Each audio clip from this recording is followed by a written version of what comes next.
Hello and welcome to Theater Operations Unleashed, the monthly show that explores the ins and outs of theater operations, management, facilities, and design.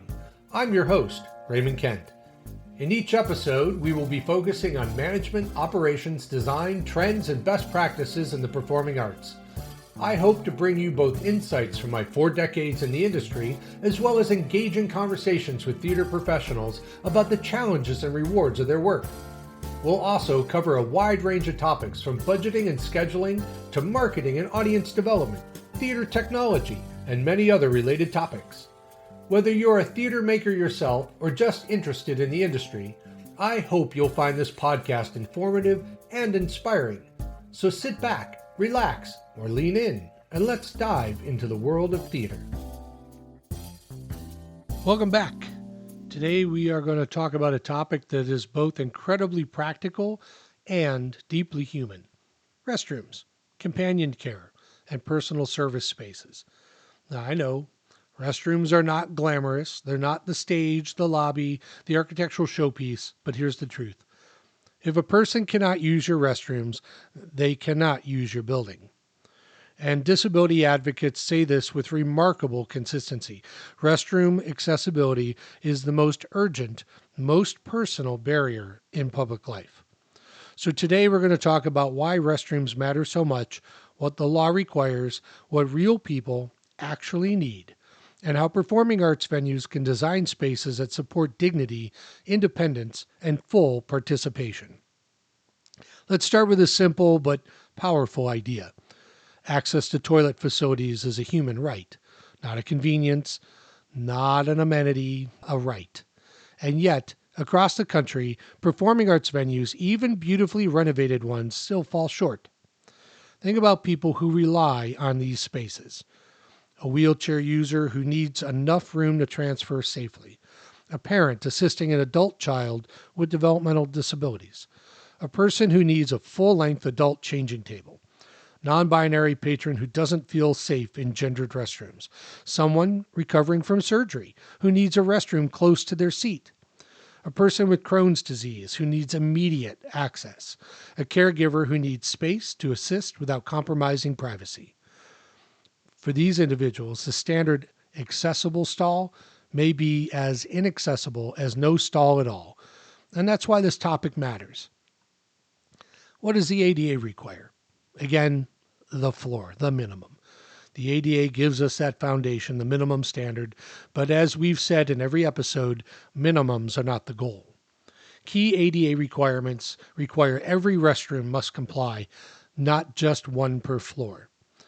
At least one wheelchair accessible stall, ambulatory accessible stalls when there are 6 or more, proper grab bar placement, accessible lavatories with knee clearance, mirrors and accessories within reach, turning space and maneuvering clearance, accessible hardware and dispensers.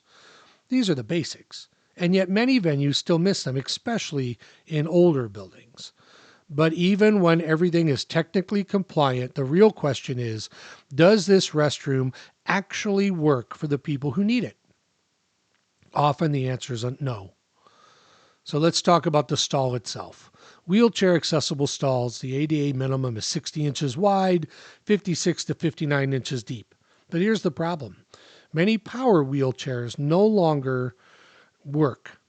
They're no longer within 48 inches. Some are wider than 30 inches. And transfer requires space, real space. Best practice? 60 by 60 inches minimum, more if you can. Let's talk about grab bars. Grab bars are one of the most commonly misinstalled feature in a restroom. Too high, too low, too short, not centered, not even structurally supported. A grab bar that fails isn't an inconvenience, it's dangerous. So how about lavatories? Number 1 violation.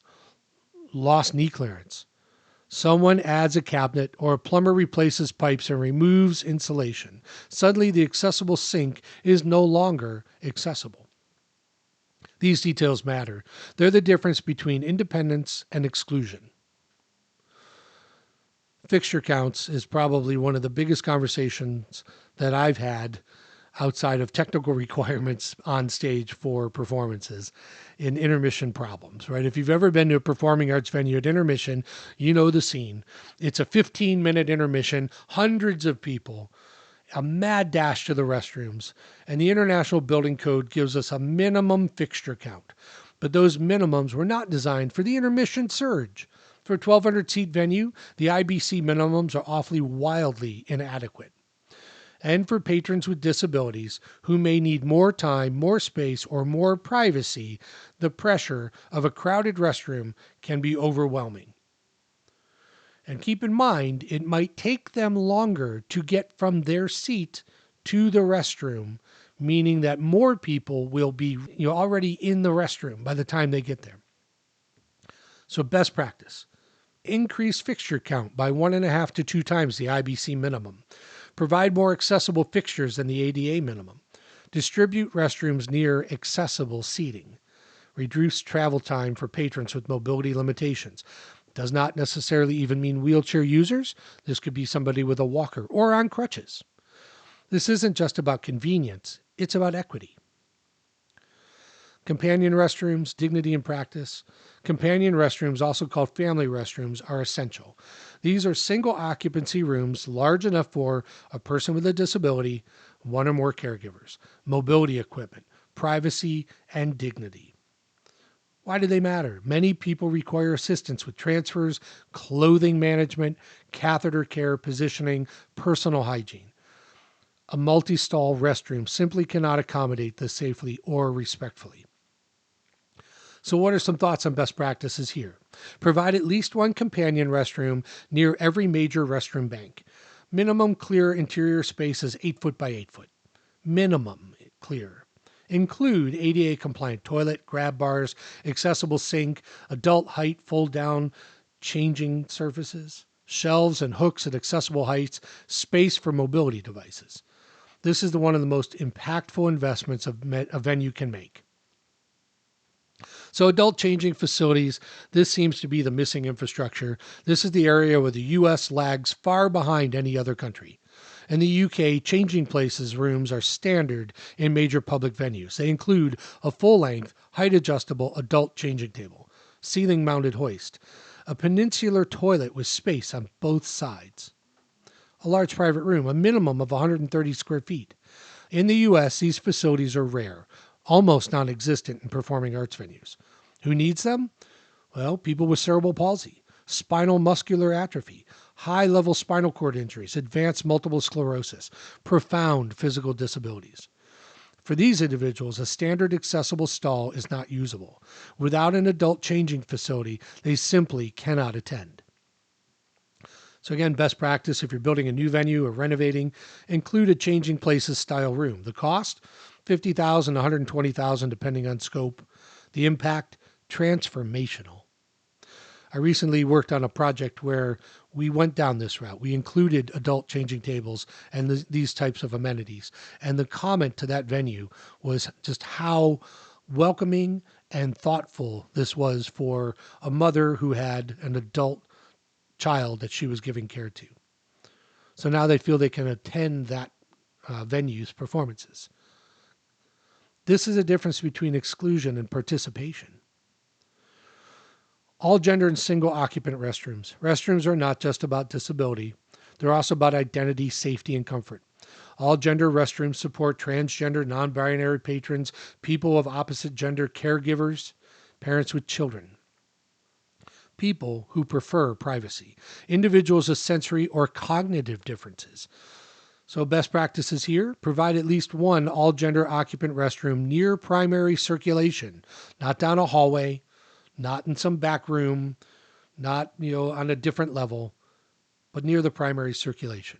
Use clear signage. Ensure full ADA compliance. Include an occupied indicator. Make it available to anyone who needs it. No questions asked. This is inclusion, not action.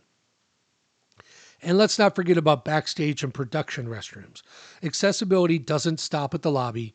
Performers, technicians, stagehands, and crew also need accessible restrooms. And yet backstage restrooms are often narrow, non-compliant, hard to reach, lacking grab bars, located up or downstairs, and treated as quote-unquote staff only, and therefore overlooked. So audit your backstage restrooms with the same rigor as public ones. Ensure accessible routes from dressing rooms and workspaces. Provide accessible restrooms on every working level. And include companion care options for performers who need assistance. Accessibility is a workplace right, not a front-of-house feature. So that's our deep dive into restrooms, companion care, personal service spaces. And if there's one message I want to leave you with, it's this. Restroom accessibility is not optional. It's not secondary. It's foundational. Because when people know they can use the restroom safely, privately, and independently, they can relax, they can enjoy the performance, and they can participate fully in cultural life. And that's what this work is all about. In our next episode, we'll continue exploring the building, moving into circulation, vertical access, and connective tissue that makes the venue truly usable. So again, let's keep building spaces and experiences where everybody belongs.